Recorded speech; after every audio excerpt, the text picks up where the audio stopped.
Airport থানার অন্তর্গত বিভিন্ন এলাকায় দিন দিন চুরির ঘটনা বেড়েই চলছে। গতকাল রাতে আবারও মহেশখোলাস্থিত সাইবাবা গ্যাস অফিসে হানা দেয় চোরের দল। নিয়ে যায় কম্পিউটার, গ্যাসের চুল্লি, রেগুলেটর সহ প্রায় 4 থেকে 5 লক্ষ টাকার সামগ্রী। বন্ধ এই কারণে গ্যাস পরিষেবা।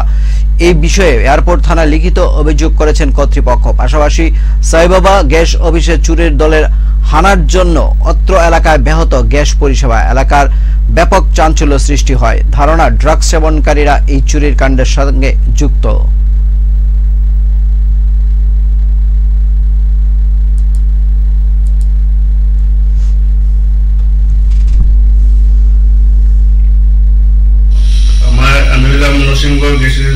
অপারেটর কালকে রাত্রেবেলা আমার অফিসে চুরি হয়েছে। আমার অফিসের এ টু জেড যাবতীয় যা ছিল সবগুলা জিনিস চুরি নিয়ে গেছে। আর এই জিনিসগুলির মধ্যে উল্লেখযোগ্য হলো আমার অফিসের যে সিস্টেমটা, কম্পিউটার সেট, প্রিন্টার মেশিন, তারপরে গ্যাস স্টোভ, তারপরে সিলিন্ডার, রেগুলেটর, তারপরে আরো যাবতীয় অনেকগুলো জিনিস ছিল, এই সবগুলো চুরি নিয়ে গেছে।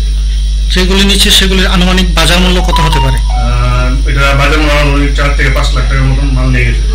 এ বিষয়ে আপনারা পুলিশকে জানিয়েছেন? পুলিশে আমি একটা জিডি দিয়েছি সূত্র তদন্তের জন্য। পুলিশ আমাকে আশ্বাস করেছে সূত্র তদন্ত করবে, অপরাধীদের ধরার ব্যবস্থা করবে।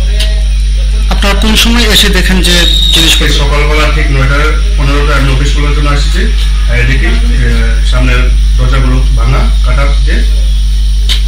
আপনাদের অফিসে এই প্রথম চুরি নাকি? হ্যাঁ, এই প্রথম আমাদের অফিসে চুরি হয়েছে।